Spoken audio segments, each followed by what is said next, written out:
A particle is projected with an initial velocity 20 meter per second at 60 degree to the horizontal from a point O at the bottom of a plane inclined at 45 degree to the horizontal.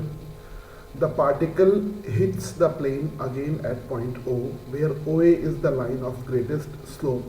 Find the time of flight, the range OA on the plane. ठीक है, तो ये incline projectile motion का question है. तो जैसे हम incline projectile motion का क्वेश्चन करते हैं, जी के हम कंपोनेंट ले लेते हैं. तो जी का, क्योंकि यहाँ पे 45 डिग्री का एंगल है, तो जी का perpendicular to the incline plane component कितना हो जाएगा, जी बाई √2. और along the incline plane component कितना हो जाएगा, that also will be ji by √2. ठीक है. वेलोसिटी में ये जो एंगल है, सपोज करो ये वेलोसिटी u के बराबर है, और ये वाला जो एंगल है वो 60 माइनस 45 होगा. तो इसका along the incline plane component हो जाएगा u cos 60 माइनस 45, 60 माइनस 45, और perpendicular to the incline plane component हो जाएगा u sin 60 minus 45, sin 60 minus 45. u की वैल्यू इसमें गिवन है, कितनी गिवन है, 20 मीटर पर सेकंड, 20 मीटर पर सेकंड. ठीक है. ये वाला कंपोनेंट u y है, और ये वाला कंपोनेंट ux. हमने यहां पर क्या किया है, x axis along the incline plane ले लिया, और y axis perpendicular to the incline plane ले लिया. ठीक है. ये वाला कंपोनेंट हो जाएगा ay, और ये कंपोनेंट हो जाएगा ax. नाउ अब अगर हम टाइम ऑफ फ्लाइट का फॉर्मूला लिखें, तो टाइम ऑफ फ्लाइट का फॉर्मूला प्रोजेक्टाइल मोशन में होता है 2u अपॉन ay. ठीक है. जो यहाँ पर हो जाएगा 2u की वैल्यू तो 20 है, तो 2 into 20 sine 60 minus 45, sine 60 degree minus 45 degree upon ay की वैल्यू किसके बराबर होगी, g बाई √2.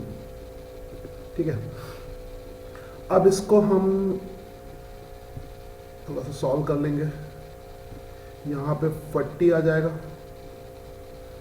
और साइन a माइनस बी का फॉर्मूला लगा दो, तो वो कितना होगा, sign 60 cos 45 sign A cos B minus cos A sine B, cos 60 degree और साइन 45 डिग्री. ठीक है. डिवाइडेड बाय जी की वैल्यू हम ले लेते हैं 10 मीटर पर सेकेंड स्क्वायर, 10 मीटर पर सेकेंड स्क्वायर. तो यहाँ पे हो जाएगा 10 डिवाइडेड बाय √2. कॉस 45 की वैल्यू 1 अपॉन √2, और यहाँ भी 1 अपॉन √2 होगा, और साइन 60 की √3/2, √3/2, और कॉस 60 की 1/2.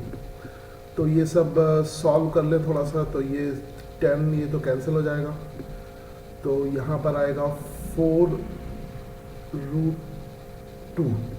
ठीक है. 1 अपॉन √2 कॉमन होगा, 1/2√2 कॉमन हो जाएगा, 1/2√2, क्योंकि दोनों में 2 है तो 1/2√2 कॉमन हो गया। और अंदर कितना बचा, √3 माइनस 1, √3 माइनस 1। तो यहाँ पे सिंपल सा टाइम ऑफ फ्लाइट का जो फाइनल एक्सप्रेशन आ जाएगा या फाइनल वैल्यू आ जाएगी, that will be 2 × √3 minus 1, 2 × √3 minus 1। तो ये तो हो जाएगा टाइम ऑफ फ्लाइट, ये हमारा टाइम ऑफ फ्लाइट का एक्सप्रेशन हो गया। ठीक है, अब हमें फाइंड करना है रेंज। तो हमारा टाइम ऑफ फ्लाइट आया था 2 × √3 माइनस 1 सेकेंड, 2 × √3 माइनस 1 सेकेंड, तो टाइम ऑफ फ्लाइट आ गया था। उसके बाद हमने पता करना है range, range OA। We have to find the particle line of find the time of flight and the range OA on the plane। ठीक है, तो time of flight 2 × √3 minus 1 second. Range पता करने के लिए क्या करोगे, OA पता करने के लिए क्या करोगे, यहाँ से एक परपेंडिकुलर ड्रॉप कर दो, ये एंगल कितना होगा 90 डिग्री, ये OA रेंज के बराबर है। ठीक है, इसको सिंपली करने के लिए अब हम U का हॉरिजॉन्टल और वर्टिकल कंपोनेंट ले लेते हैं। U का हॉरिजॉन्टल कंपोनेंट क्या हो जाएगा, that will be U cos 60, और U cos 60 कितना होता है U/2, और U का वर्टिकल कंपोनेंट कितना हो जाएगा U sin 60, तो U sin 60 कितना हो जाएगा √3/2U। ठीक है, प्रोजेक्टाइल मोशन में x एक्सिस के अलॉन्ग वेलोसिटी कांस्टेंट होगी। अगर हम इसको x एक्सिस लेते हैं और इसके परपेंडिकुलर y एक्सिस लेते हैं, सपोज करो ये पॉइंट C है। ठीक है, तो पॉइंट OC हॉरिजॉन्टल डायरेक्शन में फॉर्मूला लगा दें तो डिस्टेंस OC आ जाएगी horizontal velocity U/2 into time of flight. अगर A तक पहुंचने का टाइम T है तो OA का मतलब क्या हुआ, अगर पार्टिकल O से A तक गया तो हॉरिजॉन्टली वो O से C तक गया, और वर्टिकली C से A तक गया तो O से C तक का भी टाइम वही होगा और C से A तक का भी टाइम वही होगा। तो हम इसमें वैल्यूज पुट कर दें। U की वैल्यू कितनी है, अभी हमने निकाली 20, तो यह आ जाएगा 20/2 इंटू टाइम ऑफ फ्लाइट किसके बराबर आया 2 × √3 माइनस 1 सेकेंड। तो यहाँ से 2 कैंसिल हो गया, तो OC की वैल्यू आ गई 20 × √3 माइनस 1, ये OC की वैल्यू हो गई।